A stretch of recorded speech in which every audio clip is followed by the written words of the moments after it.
Bow! Top 5 performance enhancing Glock upgrades.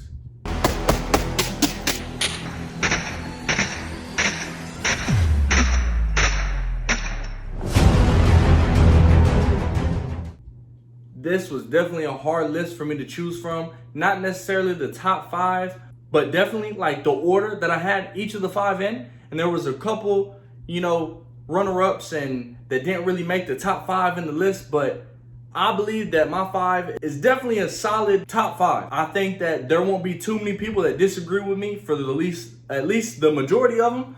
But let's go ahead and get straight into it. No waiting. At number 5, we'll start at number 5 and work our way up. At number 5, we have a Magwell / mag extension. So it's not on this Glock 19X, but I do have one on my other 2 I got over here. So a Magwell and mag extension.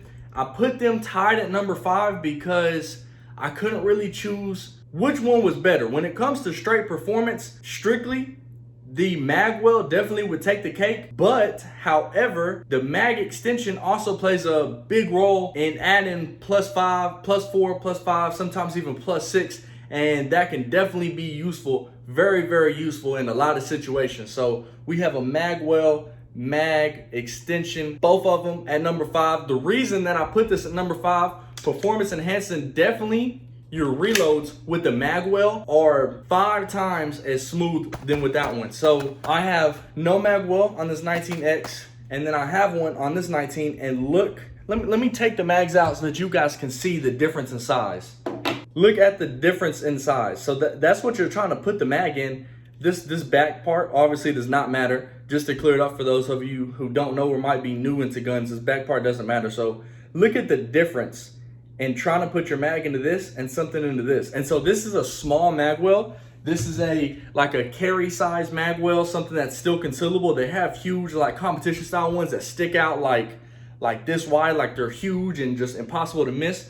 But adding a Magwell definitely just makes your reloads so much smoother, because even if I hit right here on the edge, I'm just gonna bounce in because it's angled inward, and it's just gonna help out a lot. So performance enhancing, I would definitely give it to the Magwell. And then the mag extension, like I said, just helps out a lot in case you ever need the extra few rounds. It could definitely come in handy. So, got that placed at number 5. Let's go ahead and go up to number 4. So for number 4, this is definitely big for me, and that's why it's on my list, because this helped me out tremendously. So I'm gonna put a video of the 19X that does not have this, and then my carry gun, which is in my hand, that does have this. And what it is the CAGWorks extended and raised slide lock slide release.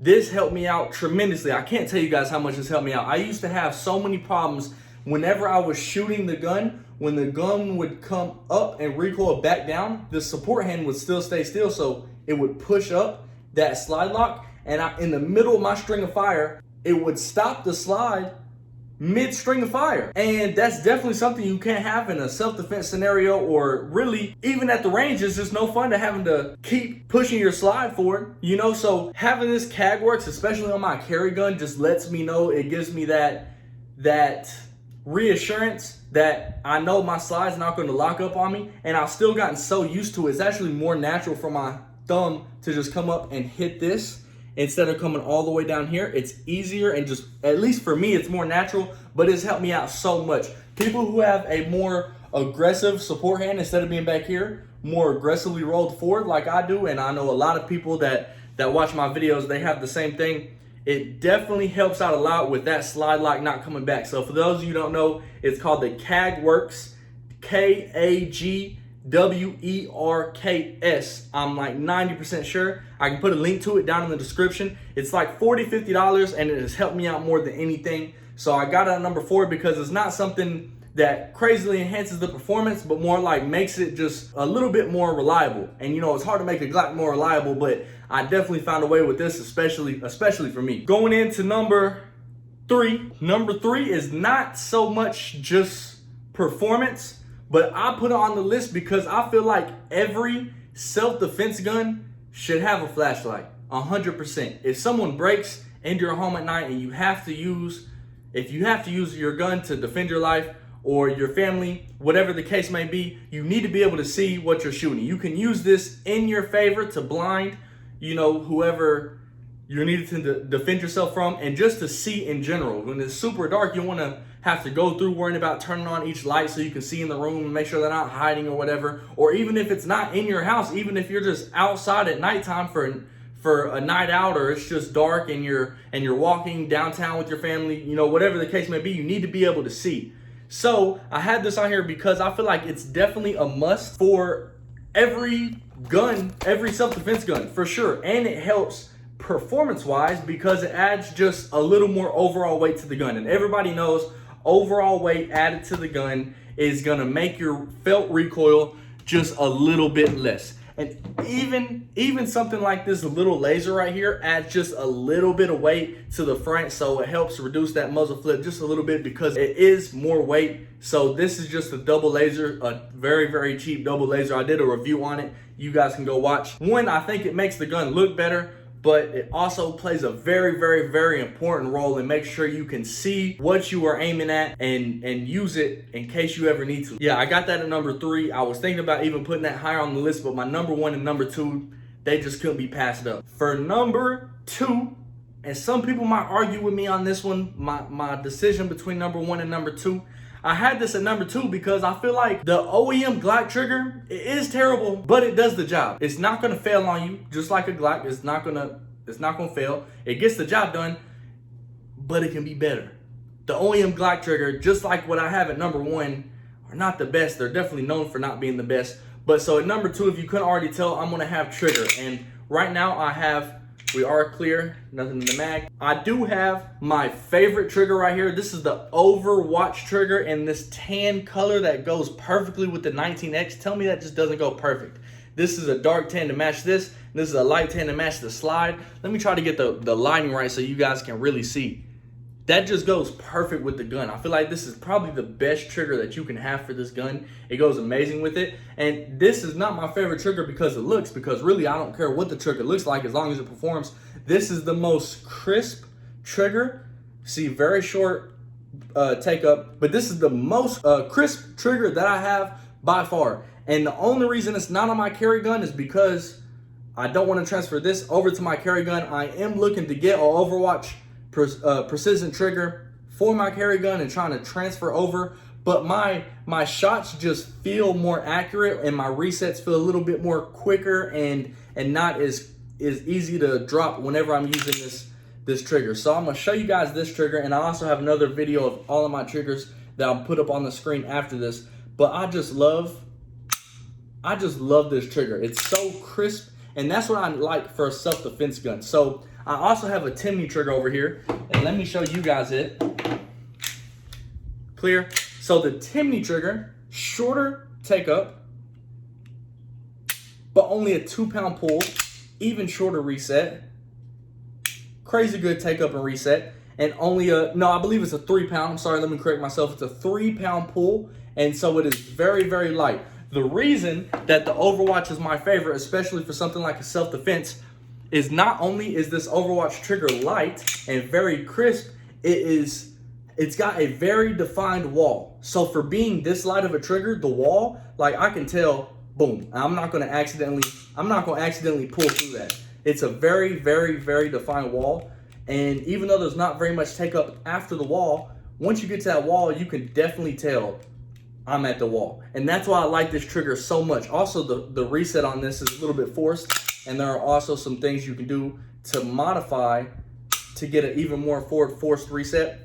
But this is definitely my favorite trigger. On my carry gun right here, I have the Apex trigger in red. And Apex is, I believe, more known for their M&P series triggers. They're triggers that go on the M&P. I've heard amazing reviews from. Like, they're some of the best triggers you can get. But for the Glock, I mean, it is my carry gun. This is what I train with and do the best with. I definitely have no complaints with this. This is an amazing trigger. It's just not, in my opinion, I don't like it as good as the Overwatch, but it definitely looks great. It adds to the look of the gun, especially with that Magwell, and it does perform amazing as well. So Triggers coming in at number 2. That's a big, huge way to up your performance. You can get faster split times. You can get easier resets. You won't drop your muzzle as much because you're not having to pull a super heavy trigger.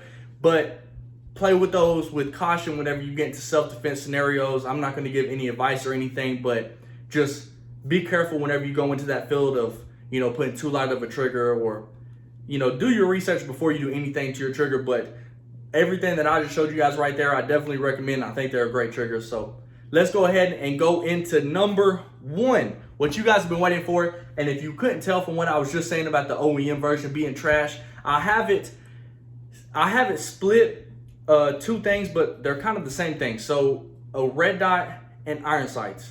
And I have them split because I feel like a red dot is better than iron sights.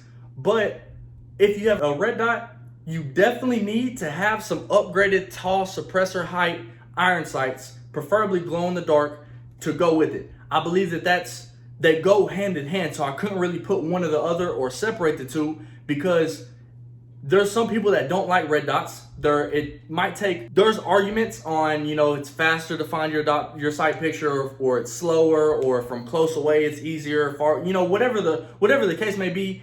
There's some people that just don't like red dots and they like iron sights. And so just a good pair of iron sights, glow in the dark, they don't even have to be tall if you don't have a red dot on it. A good pair of iron sights is going to make your performance the best. It's easier to aim. That's what shooting is aiming and being fast with it. So how could I not put that at number 1? And just to go with it, a red dot. I prefer red dots over iron sights. Like on this Glock 19, I have a red dot, but I don't have suppressor height sights. So if that red dot fails, I am not going to be able to see my sight picture. So that's why I said they go hand in hand. But a red dot, I believe, is so much faster to find your sight picture up close. I've heard the argument that being up close, it's easier to find iron sights. But being up close, you don't need to find your sight picture that well either. You need a general area, an acceptable area. And for me, that's passing. If I'm 3 yards away, I'm going to be able to hit the A zone from natural point of aim. I really don't even need to find my sight picture and get prepped. I can just point right here and know that I'm going to hit right here from that close. So really, that's my other side to that argument that I've heard. I definitely prefer red dots over anything. It's a lot faster, and it's definitely more accurate.